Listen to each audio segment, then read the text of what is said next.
Hi guys, my name is Henrie and this is Untold Stories, and I must give a trigger warning as we get into the story of Nicole, who's had an ectopic pregnancy.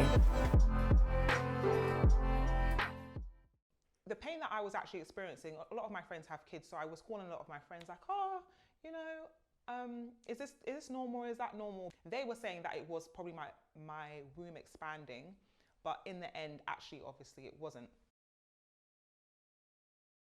My name's Nicole and I'm 29 years old. So about 4 years ago, I experienced an ectopic pregnancy. I myself didn't know anything about ectopic pregnancies, so when it happened to me, obviously I was very confused.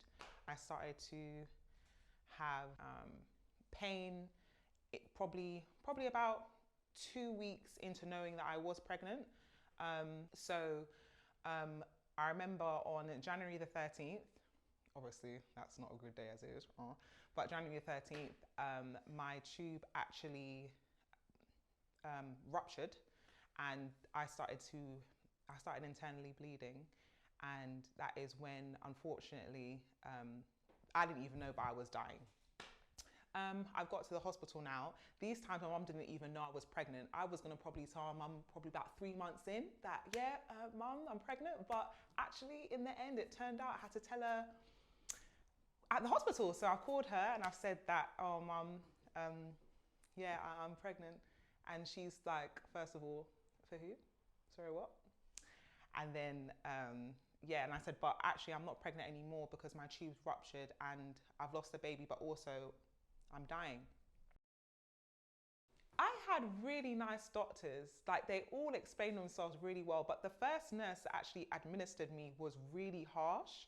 She was just like, yep, you're having an ectopic pregnancy, so we're gonna have to operate on you. Yep, call the next of kin, you've got 50-50 chance of survival. It was all very fast paced, and I thought I was going to the hospital and they were gonna give me paracetamol. But you're here telling me I have to have operations to save my life. Okay, like, can you slow down? I already have anxiety, so she was just making me super nervous. I felt like I did pass out a couple of times actually and go into unconsciousness, but that's due to the fact I was already internally bleeding. The doctors, when they've given me an internal examination, have told me that how they're gonna operate on me is that they're going to have to cut me, give me keyhole surgery, which is just 2 dots basically at the side of your stomach and 1 inside your belly button. One, obviously they put the camera in, and the other is to cut your fallopian tube out. I've obviously woken up from the operation, and yeah, I found out that they had to remove my fallopian tube, my ovary, so I actually don't have any of my female organs, so to say, on my left side.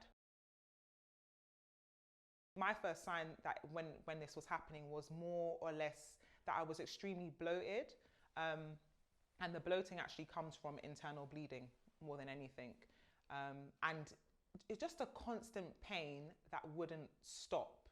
It's from the time, as I said, I found out I was pregnant, it just continued the whole entire time until I had the operation, which was all in a space of about 2 weeks. So it is very fast. And if this were to happen to you, which obviously I pray it would never, but you have about a 5 to 8 week window before your fallopian tube actually ruptures. So I know if it does happen next time, what to do before it obviously gets to that fatal state.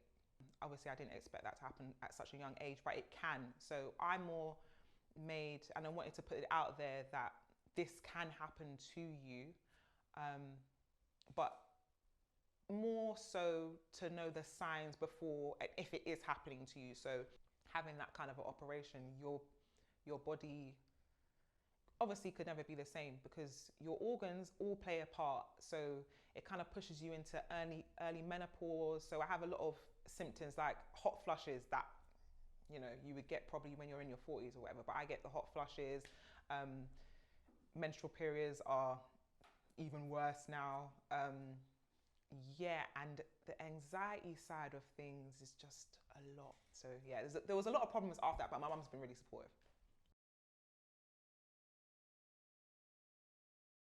Thank you so much for watching this episode of Untold Stories. If you have missed any episode, make sure you go back and watch, and make sure you subscribe as well for the episodes that are to come.